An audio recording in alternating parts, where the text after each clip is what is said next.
So you can throw 400 feet. Yeah, sure, I believe about half of you. But since you're here, might as well stick around. Who knows, maybe you'll laugh or something. I've been playing disc golf with Drew since way back in 2020. Although he started as a fan, he quickly became one of my best friends. I'm still going to talk hella shit about his discs though, don't worry. The one thing you guys should know about Drew is he throws really, really far. I'm talking over 500 feet. He's been doing that forever now, so keep that in mind as we roast Drew Poppies in the bag. You might be thinking, he must be a pro if he throws that far. What's his weakness? Putting. It's always been putting. For the longest time, I watched him smack putts with Brian Earhart Banger GTs, but he has officially made the switch to links. And all I ask is, why? He's not even your main in Smash. There's got to be a small part of him that wants to still putt with this disc. Well, actually, that'd make two small parts for him, but either way, he does still have a banger in the bag. He might say it's for throwing, but we all know it's for player B.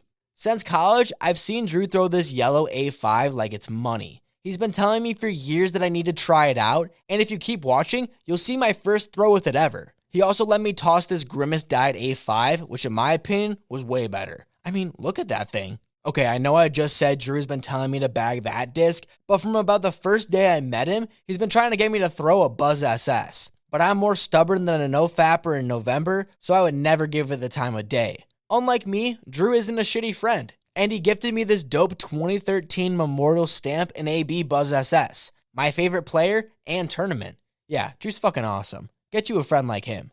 Oh yeah, and I love the Buzz SS now. I would argue it's the best feeling mid-range I've ever felt, and is just dead straight, but it'll do whatever you want, even more than a junkie who's itching.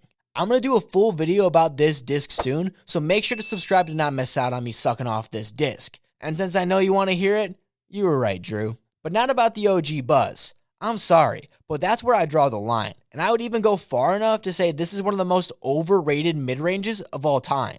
I don't know what communist propaganda was being spread, but no, this disc is not some sort of holy grail people make it out to be. After you feel the Buzz SS, you'll realize it feels worse than the strap-on I was told I would barely feel. Fucking liar. That's what you are. Just like everyone saying you should bag the Buzz. I know Presnell finally did something, but I'm not going to sit here and tell my subscribers the drone is worth bagging. It's a classic overstable mid-range. As long as you have something that will fade in the wind, you're fine. It also seems like a complete missed opportunity to have each Buzz in your bag. Drew, I think you're left with two options. Bag the Buzz OS or take out the Buzz. I know what I would do, but I'll leave it up to you. The Savant? Really? That's a disc you saw and actually thought to yourself it was a good idea to bag? Sorry. What the fuck was going on in your head? I'm honestly just surprised here, so I'm going to move on and pretend I didn't have to know about that. Okay, thank God. A T-Bird 3. I was worried there for a bit. Cool. A Firebird 2. It seems like Drew might have found some common sense, but I thought we really lost him there for a second. But no, he's actually kind of smart. I mean, enough to know if you can't come in her, you come on her. I mean, everyone knows a condom's never an option. What was that? Honor? As in the disc? Oh, I thought this was like a toaster strudel versus Twinkie scenario. Who cares? If you come, you win. That's how I play. And your boy is undefeated in the sheets with my flawless record. Don't know about you guys, but 4-0 sounds pretty good to me. Fuck, man. You still have that stupid tilt in your bag? For context, somehow disc golf got too easy for Drew, so we started throwing the tilt on the dumbest of lines to add some spice. Too bad ketchup is too spicy, as he would make every hole so much harder. I'm talking 150-foot shots he would go massive highs with the tilt just to have no putt. While I got a dude throwing a DX Shark with dog marks and still has residue from what he smoked on it earlier. He's getting strokes on Drew, and I can only assume his tilt game hasn't changed much since then. Although it is signed by a bunch of pros, which is a flex. Can't lie on that. I did have a chance to throw the tilt too. Nearly broke my hand, but at least I can say with confidence, fuck that disc.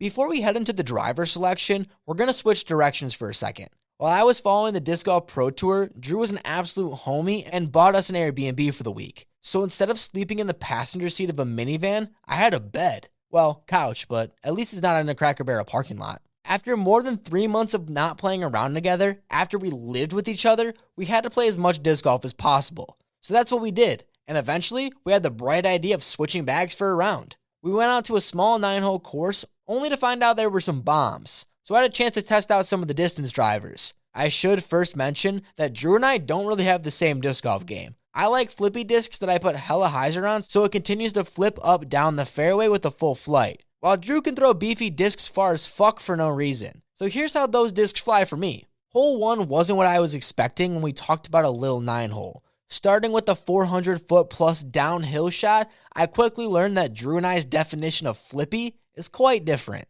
He told me the Tempest was understable, and well, I'm gonna have to disagree with you on that one.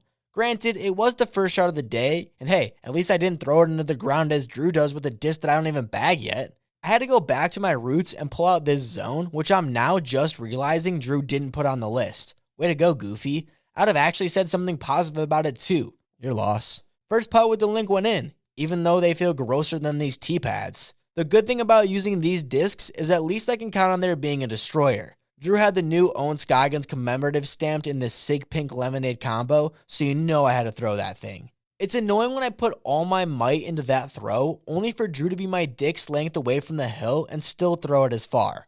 That's really close for those who are confused. If only we could make a putt. The Emperor was a mold I was familiar with, so I figured that might be a good disc to try instead of throwing destroyers over and over again. Plus, I felt dirty throwing another man's destroyer while my baby was that close to me. Here's another opportunity to see my noodle arm compared to Drew, who flips every disc I bag. To be fair, this is a disc technically that hasn't made the bag yet, but I guess he gets to test them before I do. Clearly that'll work fine. Shout out Ink Me Dies for the Panda Hex. Yet another disc that was less than a week old for me, so for all you thinking you're getting a sneak peek at my bag, not really. This part is more like I try out Drew's discs while he tests frisbees that might go on my bag one day, with a few classics thrown in. After not getting the Emperor to flip, I decided to try out that Tempest one more time. And well, it was decent. At least on this hole, Drew was able to use something I actually bag. Not on his drive, of course, but used the yarn for his approach. I sailed past the basket with a backhand using the penny putter, so if you're looking for a slow disc you can throw straight and still put some power into, check out the Conor O'Reilly penny putter. They are the only ones worth bagging. On God. Cool, that should have been enough time to skip past those missed putts. I felt it was time to stop being a bitch for once and went with what I was told was the most understable disc in the bag, the Pharaoh. I put some hyzer on it and let it rip. Finally got some sort of distance. Only took me throwing Drew's roller disc. He went with another one of my used bin destroyers, this being the most stable, and he let out a bomb. Too bad there was a tree there. Apparently he didn't like the work they were doing down by the basket as he threw a beeline at the lady's head. And she was only doing her job. Damn, Drew. The time has arrived. The moment I knew he'd been waiting for. The perfect opportunity for the A5. The same one I had seen him throw hundreds of times before. I think I made him proud too, as I buried it under the basket. The only driver I wasn't able to throw from Drew's bag was the CD2. But was I really missing out? If you throw 500 feet, these are some discs that you should find success with. I mean, if Drew can do it, I believe in you.